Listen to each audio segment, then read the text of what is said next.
कह रहा हूँ, लेकिन ये जो भीड़ है पूरे भारत से आए हैं। मैं बिहार से आया हूँ और मेरे साथ 450 कार्यकर्ता बिहार से आए हैं और अपनी इच्छा से आए हैं कि भाई देश की आज़ादी के खिलाफ की लड़ाई हमारे माननीय नेता श्री राहुल गांधी जी लड़ रहे हैं और हमको उनको सहयोग करना है। लड़ाई लड़ रहे हैं देश के लिए आज़ादी। नहीं, आज़ादी मतलब महंगाई से आज़ादी, इसके खिलाफ। सबसे बड़ी चीज़ क्या होती है कि जो महंगाई और रोजगार की जो कमी, अनएम्प्लॉयमेंट, ये सारी चीज़ें जो थी अभी भीषण रूप से बढ़ी हुई है। महंगाई को महंगाई नहीं है, चरम सीमा पर है। इसके खिलाफ एक आवाज़ उठाने के लिए कौन लोग हैं जो कह रहे हैं कि 200 रुपये लीटर पेट्रोल हो जाएगा तब भी खरीद लेंगे, 2000 रुपये गैस सिलेंडर बिकेगा तब भी भरवा लेंगे? वो लोग हैं, देंगे वोट तो मोदी जी को। वो लोग हैं मोदी के व्यापारी के दोस्त के पुत्र और उनके वंशज। कुछ व्यापारियों के मुट्ठी भर 1-2% भी नहीं होंगे, 100-200-500 होंगे जो ये कह रहे हैं और वो मीडिया के थ्रू झूठा प्रोपेगेंडा फैलाना चाहते हैं। लेकिन वास्तविकता ये है अभी कि महंगाई को लेकर आम आदमी वर्ग और मिडिल वर्ग क्लास की हालत ख़राब हो चुकी है और इसके खिलाफ हमारे माननीय नेता ने हमेशा से लोगों का, भारत के लोगों का महंगाई के खिलाफ जन आक्रोश है, मानते हैं? भयानक जन आक्रोश, भयानक, मामूली नहीं, भयानक जन आक्रोश। मीडियम लेवल की जो इंडस्ट्रीज होती है वो चौपट हो चुका है। आज गैस सिलेंडर 1200 रुपये में बिक रहा है। क्या ये असंवैधानिक नहीं है 1200 रुपये में बेचना? 1200 रुपये में बेचना गुंडागर्दी है कि हमारे पास प्रशासन है, हम 1200 में बेच लेंगे।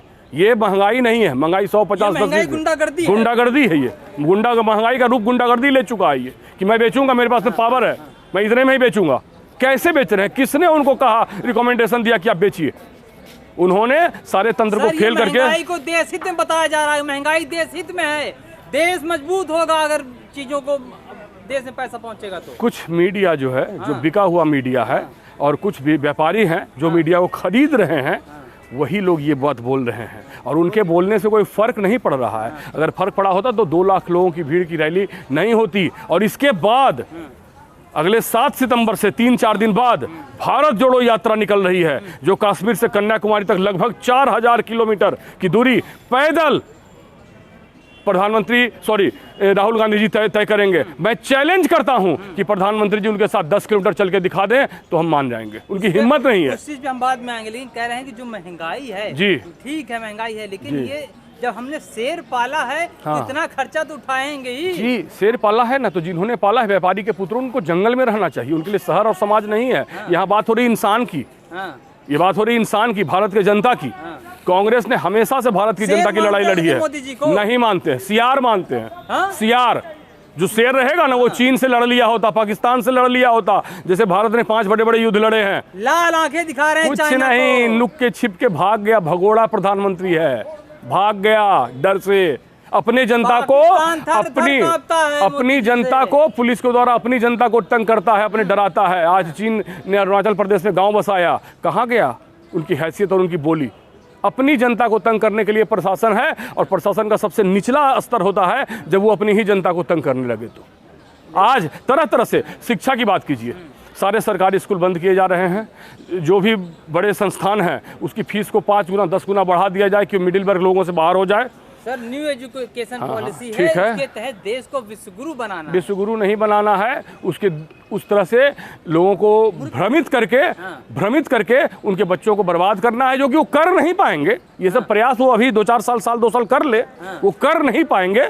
उनके हैसियत से बाहर की बात है भारत को समझना, वो समझ नहीं पाए। वो व्यापारी थे, व्यापारी आए, व्यापारी किए और यही करके चले जाएंगे बस।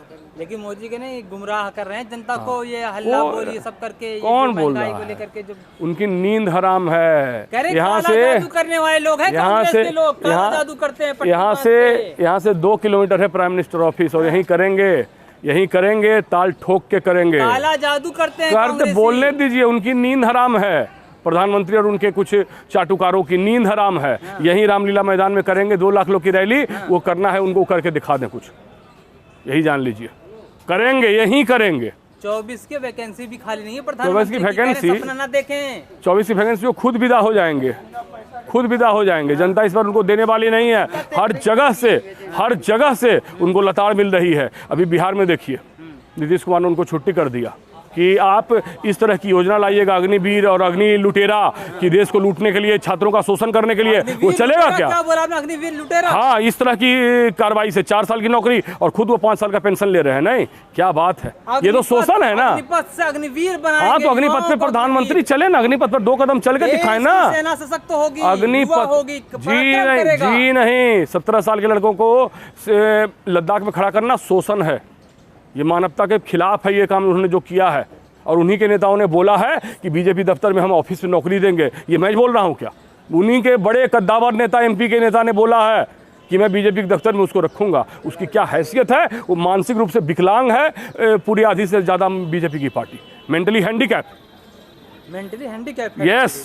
यस, जो शिक्षा के महत्व को नहीं समझता है, जो भारत की जनता को लेकर नहीं चलता है, उसको अब क्या, वो कुछ व्यापारियों के लिए, अरे ये पागलपन है क्या? आपने रेलवे बेच दिया, आपने बैंक बेच दिया, आपने ओएनजीसी बेच दिया, IOCL बेच दिया, तो उस महंगाई के खिलाफ अभी तो ये आगाज है, आगे देखते जाइए। ऐसा रैली करेंगे ना कि पूरी पीएमओ हिल के रह जाएगी। आप जान लीजिए, महंगाई होती तो स्मृति ईरानी सड़क पर ना होती। स्मृति ईरानी एक सिनेमा में और सीरियल में काम करती है, उनका मानसिक स्तर बहुत नीचे है और वो समझने की हालत में नहीं है। वो तेज तर्रार मंत्री यहाँ तेज तर्रार मंत्री नहीं है। अंदर कैसे सोनिया गांधी तेज तर्रार मंत्री क्या है? माफी मांगो। तेज तर्रार मंत्री हैं कि गोवा में शराब परोसती हैं, गोवा में मीट का व्यापार करती हैं, वो शराब परोसती हैं, गोवा में रेस्टोरेंट चलाती है। ये तेज तर्रार होता है क्या? वो देश चलाने आए हैं कि रेस्टोरेंट और बार चलाने आए हैं? उनकी सारी हरकतों को पूरा भारत जानता है, कुछ भी छिपा हुआ नहीं है कि कुछ लोग, व्यापारी लोग इस देश को कंट्रोल करने का सपना पाल के बैठे हैं। तो उन्होंने कोर्ट में चैलेंज किया कि करने दीजिए। हाँ, करने दीजिए। क्या कर लिया? आरोप लगाया। हाँ, क्या कर लिया? मैं भी कांग्रेसी हूँ, मैंने आरोप लगाया, साबित करें वो। हमारी कांग्रेस की टीम ने उनके रेस्टोरेंट को विजिट किया था और उसका पूरा वीडियो है गोवा सरकार के पास। आप जाइए, किचन कोर्ट में कौन रोका है? उनके हरकतों से सब वाकिफ है, इसलिए देख लेंगे कोर्ट में। कुछ नहीं देख पाएंगे वो, कुछ नहीं देख पाएगा। कांग्रेस महंगाई के खिलाफ ये आगाज कर रही है और आने वाले समय में भी ऐसे आगाज करेगी। और अभी आप भारत जोड़ो आंदोलन को आप देखिएगा कि इसका कितना भयानक रिस्पांस मिलता है। और ये पूरा कश्मीर से कन्याकुमारी तक जो लगभग 4000 किलोमीटर, पार्टी जोड़ लो, फिर पार्टी जुड़ी हुई है, पार्टी जुड़ी हुई है। उनके कहने से क्या? वो कौन होते हैं कांग्रेस को समझने वाले और उनके बारे में बोलने वाले? वो कौन है वो लोग जो पार्टी को अंडरस्टिमेट कर रहे हैं? पार्टी ने अपने काम के दम पर 70 साल रहा। आप पूछिए, मीडिया के लोग पूछें कि तुम 70 साल कहाँ थे, तुमको भारत की जनता ने क्यों नहीं चुना 70 साल, ये बताएं वो। और यहीं पर ही उनकी सारी कलें खुल जाएगी कि 70 साल जो एक मेहनती पीढ़ी थी उनको कभी नहीं लाया, जो झूठ पर भरोसा नहीं करता था। अभी झूठ बोलकर, मीडिया का सहारा लेकर, गलत मैसेज फैलाकर, धर्म विवाद करके, इस तरह से करके वो सत्ता में आ चुके हैं। ये कह रहे मुद्दा ही नहीं, कह रहे महंगाई, बेरोजगारी, ये तो मुद्दा ही नहीं। मुद्दा है मंदिर, मस्जिद, गाय, गोबर, गणेश, ये मुद्दा है। आप बात करें महंगाई की। अभी देखिए क्या होगा कि 2024 के बाद फिर यही करने के लिए वो रह ही जाएंगे। फिर यही उनका काम है, वापस गुजरात चले जाएंगे। देश को रामराज्य बनाना है, इस देश को रामराज्य बनेगा। रामराज्य था और रहेगा भी, उनके कहने से नहीं होगा। उनके कहने से नहीं होगा। आज तक भारत में जो भी बड़ी मंदिर बनी हुई है, जो भी, सभी उनके आने से पहले बनी है। एक भी मंदिर बता दें वो जो उनके आने के बाद बनी हो। अभी तक उन्होंने राम भगवान से मंदिर का चुनावी उपयोग करने के लिए 10 साल से रोक के रखा है। जनता 10 साल से कोई जनता नहीं वोट, जनता ने राम के नाम पे वोट दिया नहीं दिया है। उनको जिताने की हैसियत नहीं थी वो, कहीं नहीं। अगर ईवीएम नहीं होता ना तो 2020 में बिहार का विधानसभा चुनाव नहीं जीतते, यूपी का चुनाव वो नहीं जीतते। ये सब मैनेजमेंट है। ये 20 वोट से हमें हरा रहे हो, सिर्फ हम ही 20 वोट से हारे, तुम कभी नहीं हारो। तो कांग्रेस को ईवीएम के खिलाफ उतर जाना चाहिए। बिल्कुल उतरेगा, बिल्कुल। महंगाई छोड़ के कैसे? पहले तो ये जन विरोधी मोर्चा, वो तो उतरेगा ही। 1 लाख लोगों के साथ में ईवीएम ऑफिस का घेराव करेंगे, वो दिन भी आएगा और आने वाला है। 1 लाख लोग के साथ ईवीएम ऑफिस का घेराव करेंगे, ये जान लीजिए। स्वच्छ और निष्पक्ष चुनाव कराना भारत का संविधान और जनता का हक है और इसको सुप्रीम कोर्ट लागू करेगी। और इसके लिए नहीं करेगी तो जन आंदोलन, एक बहुत बड़ा जन आंदोलन होगा। ईवीएम के खिलाफ भी होगा। बिल्कुल होगा, क्यों नहीं होगा? ईवीएम किसके लिए है? ईवीएम भारत की जनता के लिए है। ईवीएम भारत की जनता के लिए, आप उसको गंभीरता से समझिए। संविधान ने कहा है कि हम पारदर्शी चुनाव कराने के लिए वचनबद्ध हैं। हमारे पास में 1000 सबूत हैं जो ये साबित करता है कि चुनाव में हेरफेर किया गया है। सबसे बड़ा उदाहरण, यूपी चुनाव में 1 ट्रक ईवीएम भर के ले जा रहे हैं बनारस से। आपको जान के आश्चर्य होगा कि वो बनारस का सीट भी नहीं जीत रहे थे। ट्रायल वो के लिए जा रहे थे। कहाँ ट्रायल के लिए जाएंगे बिना इन्फॉर्मेशन नोटिस के? किसको मूर्ख बना रहे हो? 309 कहाँ ट्रायल के लिए जाएंगे? कहाँ ट्रायल के लिए जाएंगे? कहते ट्रायल की थी। कहेंगे ही ना, वो कहेंगे कि मैं चोरी के लिए बदलने के लिए ले जा रहा हूं। वो बनारस से हार रहे थे, बनारस से। ये बहुत बड़ी बात थी उनके लिए, उसको श्योर करना था कि बनारस से नहीं हारे हम। बनारस में कॉरिडोर बन गया। कॉरिडोर बन गया, उनकी क्या हैसियत है? हजारों साल से कॉरिडोर है वहाँ। एक दो दीवार खींच देने से कॉरिडोर नहीं हो जाता है। वो जगह है बाबा विश्वनाथ का, और हजारों लाखों साल से जिन्होंने इस प्रकृति की संरचना किया है वो वहाँ है। उसमें मोदी क्या कर देगा भाई? 5 दिन पहले उद्घाटन सर, मोदी क्या यहाँ कर देगा? नवाबी मस्जिद में बाबा भी मिल गए। कुछ नहीं, वो सब तो प्रोपेगेंडा है, प्रोपेगेंडा समझ लो। हाँ। मैं तो आप लोग ऐसे चैनल का हमेशा आभारी रहा हूं जो कम से कम आके हमारी बातों को देश दुनिया तक पहुंचाते हैं। प्रोपेगेंडा चैनल वो सब है जो ये बोलता है, उसको ये समझना चाहिए कि आज पूरा यूपी डूबा हुआ है। कहाँ है वो?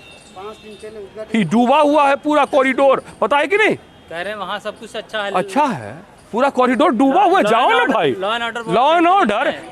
किसी देश में अब पुलिस ने किसी दलित महिला को जिंदा जला दिया आधी रात में, इससे ज्यादा गंदा लॉ एंड ऑर्डर धरती पर कहीं होगा क्या?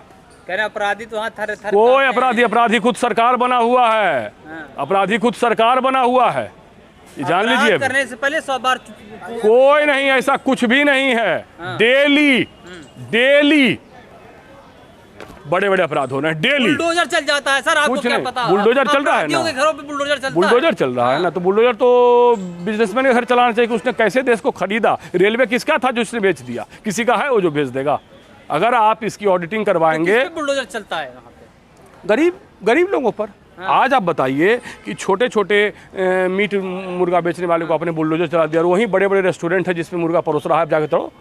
ये जाति और धर्म देख के चलाया जाता क्या बुलडोजर? जाति और धर्म और गुस्सा, जाति धर्मी नहीं। हाँ। जिन्होंने इनके विरुद्ध बोला, हाँ। तो मैं बोल रहा हूँ, मैं गोपाल कृष्ण बोल रहा हूँ कि मैं इनका पुरजोर विरोध करूंगा और इनको उखाड़ फेंकूंगा इस भारत से।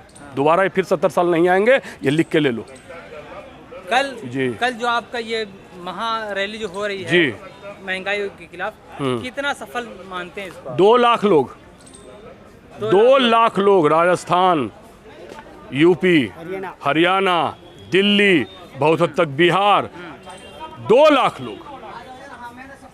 शक्ति प्रदर्शन होगा? जी हाँ, शक्ति प्रदर्शन की शुरुआत है। शक्ति प्रदर्शन तो आप हमारा भारत जोड़ो यात्रा में देखेंगे, जो कन्याकुमारी से कश्मीर तक 4000 किलोमीटर की है। प्रधानमंत्री के जानकारी में करेंगे और कोई रोक नहीं सकता है, ये जान लीजिए आप इस बात को। क्या भारत जोड़ो अभियान 2024 की तैयारी मान ली जाए? एकदम सबसे पहला उसका मिशन ये है कि हम जनता के साथ खड़े हैं।